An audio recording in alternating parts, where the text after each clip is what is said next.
ንጉሱ እንደምሏል እስኪ አጠቃላይ የዘንድሮው የአረንጓዴ አሻራ ምን አይነት ዝግጅቶች እየተካሄዱበት ነው? በመዲናችንስ የአረንጓዴ ሽፋኑ ምን ያህል ደረጃ ላይ ይገኛል የሚለው ለተመልካቾች መረጃዎቹን አጋራለን። አመሰግናለሁ ሳለ ገብርኤል እንደምናላችሁ ተመልካቾቻችን እንግዲህ አንተም በመግቢያችን ላይ ቀድመህ እንዳነሳው በአዲስ አበባ እንግዲህ በተለይም ደግሞ የአረንጓዴ አሻራ መርሃ ግብር ከተጀመረ ጀምሮ የከተማዋን የአረንጓዴ ሽፋን ለማሳደግ በርካታ ስራዎች እየተሰሩ ይገኛሉ። ከነዚህ መካከል ችግኞችን በተለያዩ አካባቢዎች በመትከል አካባቢዎችን ለነዋሪዎች ለዜጎች ምቹ የማድረግና ከተማዋንም የሚመጥን ምቹ አካባቢን መፍጠር ነው። እንግዲህ ይሄንንም ከማድረግ አኳያ እንግዲህ አሁንኛ የምንገኘው ጋርመንት አካባቢ ነው። በጋርመንትም እንግዲህ ከ3 ከ4 ዓመት በፊት የተተከሉ ችግኞችን እያየን ነበረ። ከጀርባዬም እንደምትመለከቱት ተመልካቾቻችን እነዚህ ችግኞች ከ2 ዓመት በፊት የተተከሉ መሆናቸውን ነው የነገሩኝ ማለት ነው። ነገር ግን በሚደረግላቸው እንክብካቤ አንደኛም ለአካባቢው የተሻለ መስህብን ከመፍጠር አኳያ ሰፊ እድልን ይዘው እንደመጡ ለመመልከት ያለው ከዚያ ባሻገር ደግሞ ከመዝናኛ ቦታዎችን ከመፍጠር አኳያ ሰፊ የሆነ እድልን ለአካባቢው ነዋሪዎች እንዲሁም ደግሞ ለሌሎችም ዜጎች የፈጠሩ ስለመሆናቸው ተመልክቻለሁ ማለት ነው። በተለይም ደግሞ ይህ አካባቢ ከዚህ በፊት ያለውን ገጽታ የአካባቢው ነዋሪዎች እያነጋገርኩኝ ነበር። እነሱም እንደነገሩኝ ምቹ ያልነበረ በተለይም ደግሞ ይህ አካባቢ እንደዚህ ለመዝናኛ ሳይሆን ለማለፍም እንኳን የሚከብድ ሽታ የነበረበት እንዲሁም ደግሞ ቆሻሻ የሚጣልበት ቦታ ነበር። አሁን ላይ ግን እንደዚህ ተከልሎና አምሮ ለነሱም ማረፊያ እንደዚሁም ደግሞ ጊዜ ማሳለፊያ መወያያም ሰፊ ቦታን ይዞ የተሰራ ስለመሆኑ ነው የነገሩ ማለት ነው።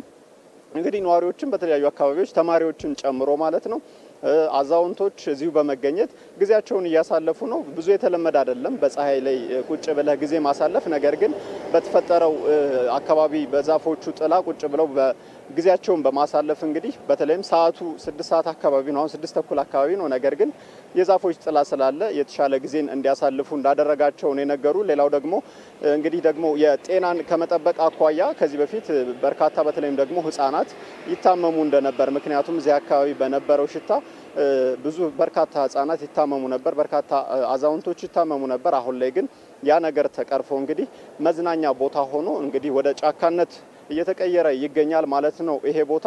ሌላው እንግዲህ የዛፎች እንክብካቤ በስፋት እየተደረገላቸው እንደሆነ ተመልክቻለሁ። እኛም በአጋጣሚ በተገኘንበት እንግዲህ እዚህ ቅኝት ስናደርግ የተመለከትነው እሱን ነው። ሳሮች እየተከረከሙ እየታጨዱ ውብ እንዲሆኑ ተደርገዋል ማለት ነው። ይህ ደግሞ የበለጠ እንዲያድጉና ምቹ የሆነ ቦታ ላይ እንዲበቅሉ ከማድረግ አኳያ ሰፊ ስራዎች እየተሰሩ ስለመሆናቸው ተመልክቻለሁ። ከዚህ በፊት እንግዲህ ይሄ ቦታ ምቹ ስላልነበረ በተለይም ደግሞ ከግራና ከቀኝ የመኪና መንገድ አለ።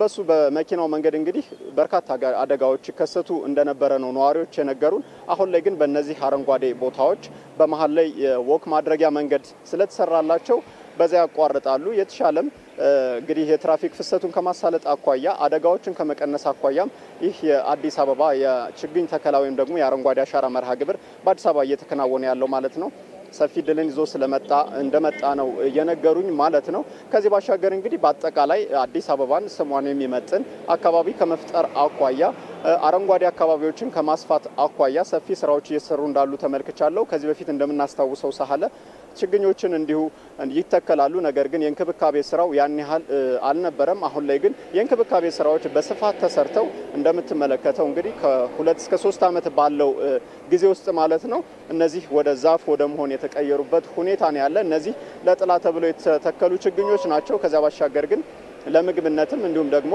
ለቅመማ ቅመምም ሰፊ የሆኑ ችግኞች ይተከላሉ ማለት ነው። በዚህ ዓመትም እንግዲህ የአረንጓዴ አሻራ መርሃ ግብር በስፋት ለማከናወን ዝግጅት ላይ ይገኛል እንደ ሀገር ማለት ነው። መንግስት እንደ አዲስ አበባም ሰፊ ስራዎች እየተሰሩ ይገኛሉ በርካታ ዛፎችን ለመትከል። ከዚህ በፊት እንግዲህ በአረንጓዴ አሻራ ያልተዳረሱ ቦታዎችን ለማዳረስ የችግኝ ማፍላት መርሃ ግብሩ ተጠናቋል።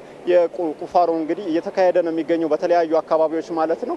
ይሄም እንግዲህ ከሆነ በኋላ ልክ እንደዚህ እንዳየነው አካባቢ ከዛሬ 2-3 ዓመት በኋላ ሌሎች ቦታዎችም ይሄን ያየነውን ገጽታ ይላበሳሉ ተብሎ ነው የሚጠበቀው ማለት ነው።